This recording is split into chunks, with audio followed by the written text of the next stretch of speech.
Halo teman-teman, kali ini aku akan membahas tentang model Borg and Gall, yang dimana ini merupakan salah satu model yang sering dipakai dalam penelitian dan pengembangan, khususnya di bidang pendidikan.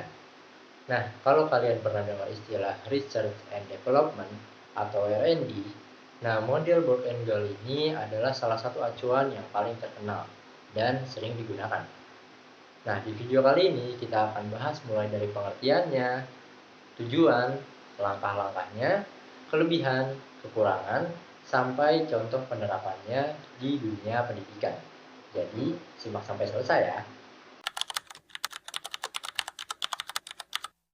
Oke, yang pertama kita mulai membahas dari pengertiannya. Nah, model Borg and Gall ini adalah model penelitian pengembangan atau Research and Development yang dikembangkan oleh Walter R. Borg dan juga Meredith de Gaulle, yang dimana model ini dipakai untuk menghasilkan produk pendidikan dan menguji apakah produk tersebut efektif atau tidak. Nah, produk pendidikan ini bisa bermacam-macam, misalnya modul pembelajaran, media pembelajaran, video pembelajaran, aplikasi edukasi, buku ajar, kurikulum, dan juga game edukasi. Jadi, intinya model ini itu bukan cuma penelitian buat cari teori, tetapi penelitian yang menghasilkan sebuah produk nyata yang bisa digunakan. Nah, makanya model ini sering banget dipakai oleh mahasiswa untuk membuat skripsi, tugas akhir, dan juga digunakan oleh dosen untuk penelitian. Nah, kenapa sih model Borg and Gall ini penting? Karena kadang-kadang di dunia pendidikan itu kita nemuin masalah. Contohnya, siswa bosan belajar, media pembelajaran kurang menarik, nilai siswa rendah, dan guru butuh alat untuk bantuan mengajar. Nah, model ini itu mengajak kita untuk membuat solusi nyata.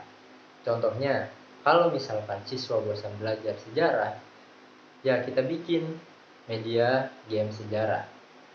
Kalau misalkan siswa susah matematika, kita membuat video interaktif yang membahas mata pelajaran matematika. Kalau misalkan guru kesulitan mengajar materi, kita bisa membuat modul praktis. Nah, jadi model ini itu fokus pada pemecahan masalah lewat produk. Nah, sekarang kita masuk ke langkah-langkah model Borg and Gall.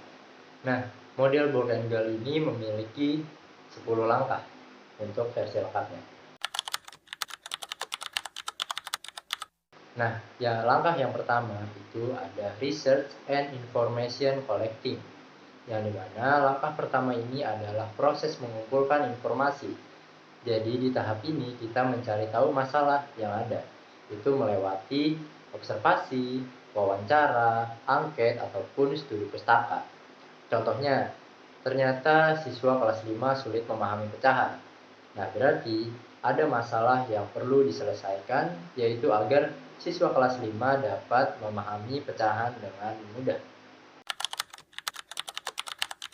Selanjutnya, kita masuk ke tahap yang kedua, yaitu planning. Jadi, setelah kita tahu masalahnya, kita membuat rencana untuk kedepannya. Misalnya, kita menentukan tujuan produk, lalu kita menentukan siapa pengguna produk, lalu menentukan materi apa yang akan dibahas, dan juga menentukan bentuk medianya akan seperti apa. Contohnya, misal kita ingin membuat video animasi tentang pecahan untuk siswa SD. Nah, tahap yang ketiga itu ada develop preliminary form of product. Nah, di tahap ini kita mulai membuat produk awal atau prototype.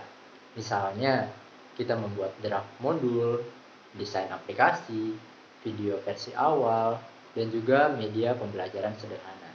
Tetapi produk ini masih bersifat awal dan belum bersifat final.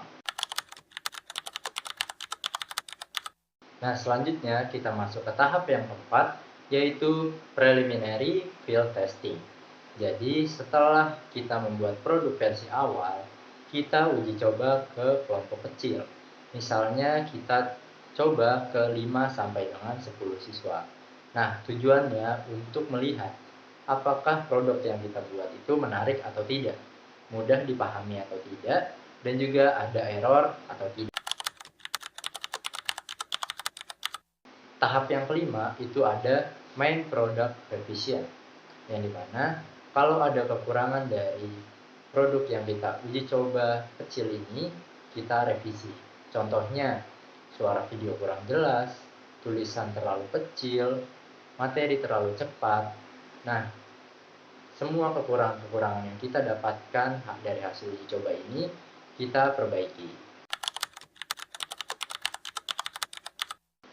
Nah, selanjutnya tahap yang keenam itu ada main field testing, yang dimana setelah kita merevisi produk yang sudah kita buat, produk itu diuji ke kelompok yang lebih besar, misalnya dalam satu kelas penuh.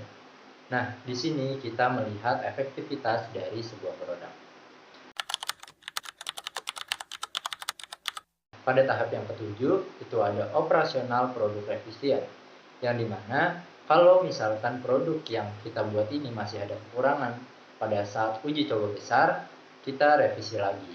Misalnya, kita menambahkan fitur, memperbaiki tampilan, dan juga menyesuaikan bahasa. Nah, selanjutnya tahap yang ke-8 itu ada operational field testing, yang dimana setelah produk yang kita buat itu bersifat matang, kita uji coba lagi di kondisi nyata. Misalnya kita pakai langsung dalam pembelajaran rutin di sekolah. Pada tahap yang ke-9 itu ada final product revision. Jadi setelah kita membuat produk ini dan kita uji coba di kondisi nyata, itu kita akan menerima semua masukan.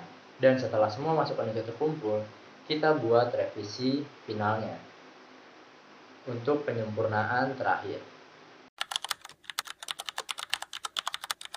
Pada tahap yang terakhir itu ada dissemination and implementation, yang dimana tahap terakhir ini adalah proses menyebarluaskan produk. Misalnya, kita pakai di sekolah lain, dipublikasikan, diunggah ke internet, dicetak massal. Jadi, produk ini nggak berhenti di penelitian aja. Nah, selanjutnya, ini merupakan versi sederhana yang biasanya sering digunakan oleh mahasiswa. Nah, kalau misalkan versi asli dari Board and Gal itu terdapat 10 langkah dan cukup panjang, banyak mahasiswa yang biasanya memakai versi yang lebih sederhana agar lebih realistis dikerjakan untuk membuat tugas kuliah, mengerjakan skripsi, ataupun melaksanakan penelitian kecil. Walaupun disederhanakan, intinya prosesnya tetap sama, yaitu membuat produk, mengevaluasi, lalu menyempurnakan. Nah, biasanya versi sederhana ini terdiri dari 7 langkah. Yang pertama ada analisis kebutuhan. Jadi pada tahap yang pertama ini kita mencari tahu masalah dan juga kebutuhan di lapangan. Nah, yang kedua itu ada perancangan produk. Jadi setelah kita mengetahui masalahnya, kita masuk ke tahap merancang produk. Nah, yang ketiga itu ada pengembangan produk. Jadi setelah rancangan produk selesai, produk mulai dibuat. Yang keempat itu ada validasi ahli. Jadi setelah kita membuat produk, itu dicek dulu oleh para ahli. Nah, tahap yang kelima itu ada revisi produk. Jadi setelah dilakukan validasi oleh para ahli, dan setelah kita mendapat masukan, itu akan kita revisi produk yang sudah kita buat. Nah, pada tahap yang keenam adalah uji coba produk. Jadi setelah produk direvisi, produk diuji coba ke pengguna yang sebenarnya. Nah, yang ketujuh atau tahap terakhir adalah produk akhir. Jadi tahap terakhir ini adalah menghasilkan produk final. Nah, versi sederhana ini sering dipakai oleh mahasiswa karena lebih efisien, tetapi tetap mengikuti inti dari model Board and Gal, yaitu mengembangkan produk berdasarkan kebutuhan dan diuji kualitasnya terlebih dahulu. Yang selanjutnya itu ada kelebihan model board and gall.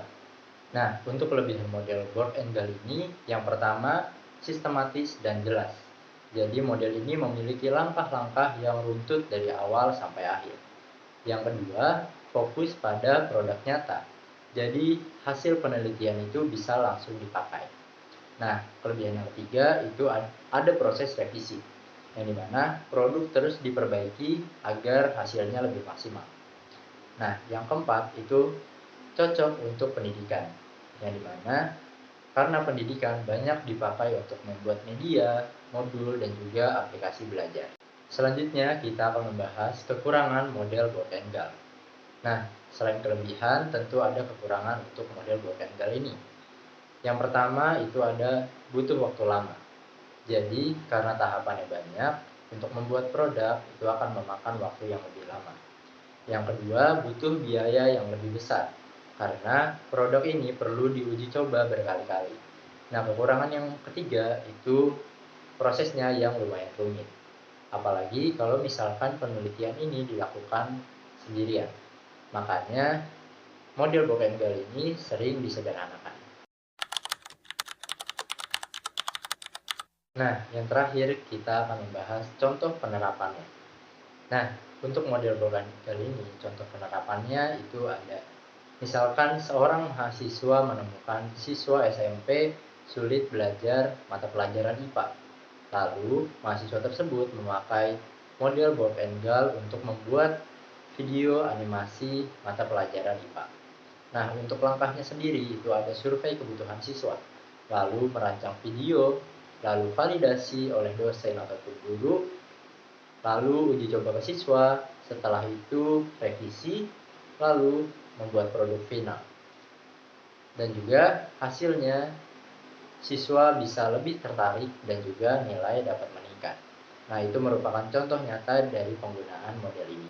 Jadi kesimpulannya, model board and gall ini merupakan model penelitian pengembangan yang digunakan untuk membuat dan menyempurnakan produk penelitian melalui langkah-langkah sistematis. Nah, model ini sangat cocok dipakai untuk mengembangkan media pembelajaran, modul, video edukasi, dan juga produk pendidikan lainnya. Semoga penjelasan ini membantu kalian dalam memahami materi model board and gall. Terima kasih sudah menonton dan sampai jumpa di video berikutnya.